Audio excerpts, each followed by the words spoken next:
ఓం నమ శివాయ నమ. ఓం శ్రీ మాత్రే నమ. ఓం పరబ్రహ్మ పరమాత్మ నమ. జగత్తుత్పత్తి సతీ పలయ బ్రహ్మ హరియరాయ త్రిగుణాత్మ సర్వగవతిగామి దర్శ దర్శ దత్తాత్రేయ నమసంతిని సిద్ధి కురు కురు కురు స్వాహ. కుర్రో కుర్రు కొండ దేవత అంబ పలుకు, జగదంబ పలుకు, సమ్మక్క పలుకు, సారలమ్మ పలుకు, వనదేవత పలుకు. జాయ్ కొండ దేవతాయ నమ. ఓం సమ్మక్కాయ నమ. ఓం సారలమ్మాయ నమ. ప్రజలందరికీ నమస్కారము. 2026 ఆగస్టు నెల ఈ 12 రాసులకి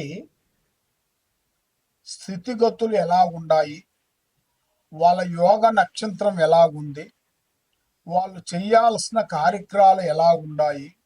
మరి చాలామందికి అదృష్ట యోగం, ధనప్రాప్తి యోగంలో అన్ని వస్తుంటారు. చాలామంది మరి జాతక బలం తెలుసుకోవాలనుకుంటే వాళ్ళ జన్మ లగ్నం అంటే వాళ్ళ పుట్టిన తారీఖు తెలియదు చాలామందికి నా పేరు ఇదండి, ఈ పేరులోనే నేను చేస్తాను, ఈ పేరులోనే నేను రాశి బలం చూసుకుంటున్నాను, మరి అది ఎంత కరెక్ట్ కాదా, లేదా జన్మ లగ్నమే చూసుకోవాలా అనేది చాలామందికి ఒక సందేహం.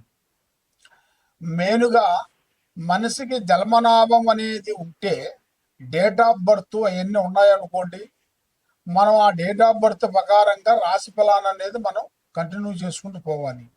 లేదు మనకి అది లేనప్పుడు వాళ్ళ నామదశ అనగా పేరు, వాళ్ళ పేరును బట్టి ఏ రాశి వస్తుంది, ఏ నక్షత్రం వస్తుంది అనేది దాన్ని పట్టుకొని దాన్ని ఎలాగ చేయాలి, ఎలాగ పూజా కార్యక్రమాలు చేయాలి, దాంతో ఎలా చూసుకోవాలి అనేది, ఆ నక్షత్ర గడియలు బలం ఏమిటి, మళ్ళీ వాళ్ళకి ఉండాల్సిన కుండలి యోగం ఎంతవరకు వచ్చింది, వాళ్ళకి జన్మయోగం ఎంతవరకు వచ్చింది, స్థాన యోగం ఎంతవరకు వచ్చింది అనేది మెయిన్గా తెలుసుకోవాల్సిన విషయము.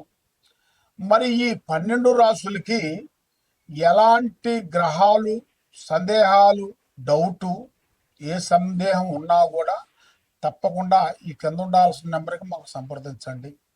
కాబట్టి ఈ 12 రాసుల్లో ఉండవలసిన వాళ్ళు ముఖ్యంగా మరి కొంతమందికి లగ్నాన్ని పెట్టుకొని వెళ్ళిపోతుంటారు. లగ్నం అంటే వాళ్ళు పుట్టిన సమయం, ఆ సమయంలో ఒక లగ్నం వస్తుంది, ఆ లగ్నాన్ని పెట్టి దాన్నే చూసుకుంటూ పోతుంటారు. కానీ లగ్నంతో పాటు రాశి బలం చాలా గొప్పది. రాశి బలము, లగ్న బలము, ఈ రెండింటిని మనం చేసుకోవాలి, తెలుసుకోవాలి. మీకు తెలిసిన దగ్గరలో ఉండాల్సిన ఏదన్నా గురువుల దగ్గర కానీ లేదా డైరెక్ట్గా మా దగ్గరికి వచ్చినా కూడా మీకు ఏ రాశి వస్తుంది, ఏ నక్షత్రం వస్తుంది, ఏ స్థానం అనేది మీకు వెలుగులో ఉంది, యోగ స్థానం ఎంతవరకు వచ్చింది, యోగ కుండలి ఎంతవరకు వచ్చింది, స్థాన చలనం ఎంతవరకు వచ్చింది, లగ్న యోగం ఎంతవరకు వచ్చింది, కళ్యాణ బంధనం ఎంతవరకు వచ్చింది అనేది మేము ఎన్ని చూసి జాతక చక్ర గణితం అనేది వేసేసి చూసి అన్ని విషయాలు మేము చెప్పగలుగుతాం. తదుపరి రాశి ఆగస్టు నెల 2026 కుంభరాశి. మరి ఈ కుంభరాశిలో ఉండవలసిన వాళ్ళందరికీ అదృష్ట బలము, జీవిత బలము, స్థాన బలము, యోగ బలము, ధన బలం, వీళ్ళకి గత 3 సంవత్సరాల నుంచి మానసికమైన ఒత్తిడి, ఆందోళన, ఇబ్బందులు, డబ్బు నిలబడుకోకుండా ఉండటం, ఏది సంపాదించినా వీళ్ళ చేతిలో నిలబడుకోకుండా ఉండటం, ఇప్పుడు వీళ్ళకి దశ తిరిగే టైం వచ్చేసింది. నక్కతోక తొక్కి వచ్చినట్టుగా ఇల్లు, ఊరిలో ఉండాల్సిన ఇల్లు కూడా అమ్ముకొని సిటీకి చేరి ఆ ఇల్లు కూడా అప్పు బాధల వల్ల, సికాకుల వల్ల అమ్ముకొని ఈ రుణ అప్పుల బాధల వల్ల ఎన్నో బాధలు పడుతుంటారు. ఈ రుణ బాధలు తీరిపోవాలని ఉండ ఇల్లు అమ్ముకోవాలని ఎదురు చూసిన వాళ్ళకు కూడా నక్కతోక తొక్కి వచ్చినట్టుగా వీళ్ళకి అదృష్ట యోగం టక్కన కలిసి వస్తుంది. ఒకటి రెండు మూడు సబ్జెక్టులోనే వీళ్ళకి పెద్ద అభివృద్ధిమైన పనులు, పెద్ద పెద్ద కంపెనీలు కానీ పెద్ద పెద్ద బిజినెస్లు కానీ వీళ్ళకి అనుకోకుండా అకస్మాత్తుగా ధనప్రాప్తి యోగం రాబోతుంది. కాబట్టి ఆ ధనప్రాప్తి యోగములో వీళ్ళు పట్టిందల్లా బంగారం, వీళ్ళు ఏ మాట చెప్పినా ఏది చేసినా రాంబాణం మాదిరి తగులుతుంది వాళ్ళకి. ఆ విధంగా వాళ్ళకి సక్సెస్ అయ్యే మార్గాలు కొన్ని కనబడుతున్నాయి. మరి ఈ కుంభరాశి వాళ్ళు చాలా వరకు తెలివితేటలు ఎక్కువగా ఉంటాయి, కానీ ఎదుటి వాళ్ళని ఎక్కువగా మాట్లాడనివ్వరు. కాబట్టి అన్ని తెలుసు అనుకుంటారు, కాబట్టి తెలుసు అనుకొని టక్కన పప్పులో కాలేస్తారు. కాబట్టి మనకి ఎంత తెలిసినా కూడా ఎదుటి వారి డైరెక్షన్ తీసుకోవాలి. ఎదుటి వాడికి మన రెస్పాన్సిబుల్ మనం ఇస్తేనే మనకి గౌరవిస్తాడు. మనం గౌరవం ఇయ్యండి వాడు ఎదుటివాడు మన గౌరవించడు. కానీ ఎదుటివాడిని మనం తక్కువ అంచనేసి హరే ఒరే అదే ఇరా అని తక్కువగా మనం తీసేసినాం అనుకోండి, ఒకటే అనుకుంటారు, నువ్వు ఇంతకు ముందు ఏమి లేని వాడివి, ఇప్పుడు డబ్బు సంపాదించి అరే ఒరే అని నువ్వు మాట్లాడుతున్నావా అని మీ మీద మిస్అండర్స్టాండింగ్ చేసుకొని మీకు సంపాదించుకున్న గౌరవం అనేది పోతుంది. కాబట్టి అలా చేయొద్దండి. ఎదుటి వాడిని గౌరవించండి, పెద్దవాళ్ళని అభిమానించండి, అమ్మా నాన్న మాటని ఆలోచన చేయండి. కాబట్టి వృద్ధుల్ని అనగా ముసలి వాళ్ళకి మీ చేతుకుంటా సేవ చేయండి. కాబట్టి గోమాత అనగా మనకు దగ్గరలో ఉండాల్సిన గోమాత కానీ గోశాల దగ్గరికి వెళ్ళి 9 మంగళవారాలు మీరు వెళ్ళి ఆ గోశాల దగ్గరికి వెళ్ళి ఆ గోమాతకు మీరు చేతుకుంటే కొన్ని అరటి పండ్లు మీ చేతుకుంటే తినిపించినట్టుకైతే అష్టౌశ్వర్యాలు భాగ్యభోగాలు మనశ్శాంతి ప్రాప్తి కలుగుతాయి. మరి ఎన్నో రోజుల నుంచి రావాల్సిన ధన ప్రాప్తి యోగం అలాగ మీకు కాలు పెట్టిందిరా అంటే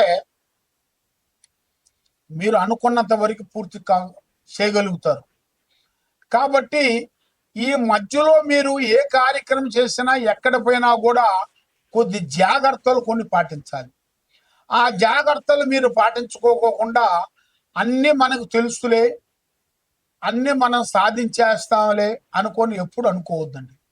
మనకు తెలిసింది గోరంత, తెలియాల్సింది కొండంత. అందువల్ల మనకి ఎంత తెలిసినా కూడా ఎదుటివాడి డైరెక్షన్ తీసుకోవాలి.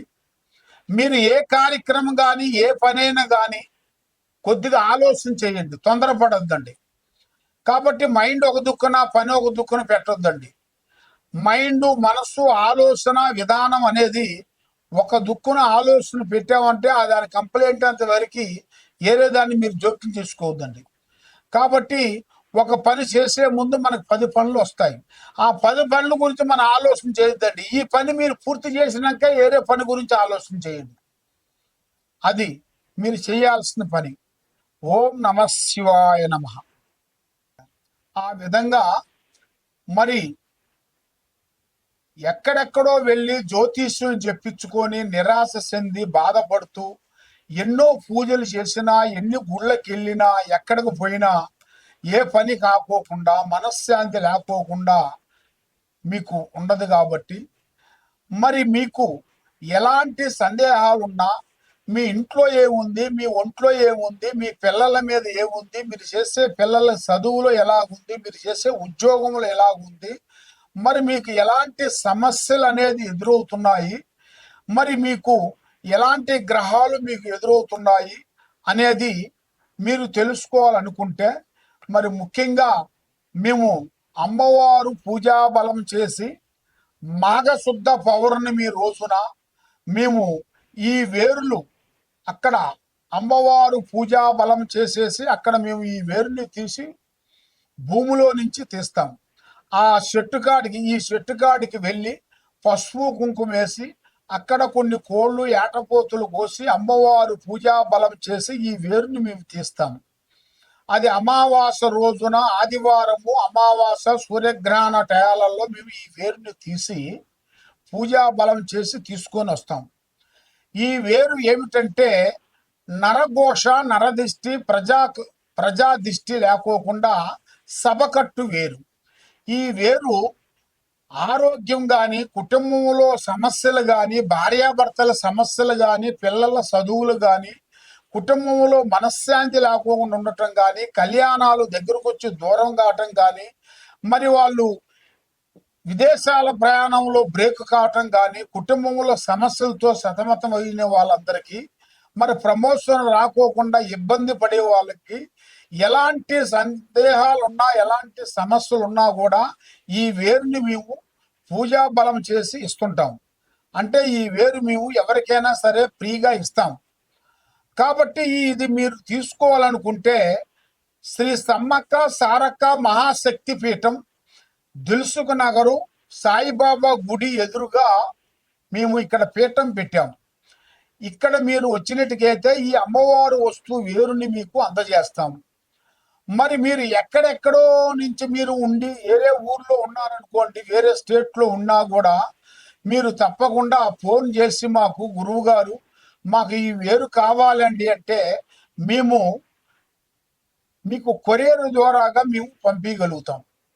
తప్పకుండా మమ్మల్ని సంప్రదించినట్టుకైతే మరి మీ కుటుంబాన్ని బట్టి, మీ యోగాన్ని బట్టి, మీ మీద ఎవరు చేస్తున్నారు, శాతపడి కానీ, చెల్లంగి కానీ, బాణావతి కానీ, మరి మీ కుటుంబంలో ఎలాంటి గ్రహాలు కానీ, దెయ్యాలు కానీ, భూతాలు కానీ, ఎలాంటి సమస్యలు ఉన్నా కూడా దానికి మేము పరిష్కారం చేసి దాన్ని 11 రోజుల్లో మీకు పూజా బంధన చేసి మేము శాంతి చేయగలుగుతాం.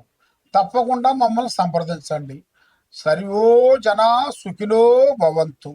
ఓం నమ శివాయ నమః.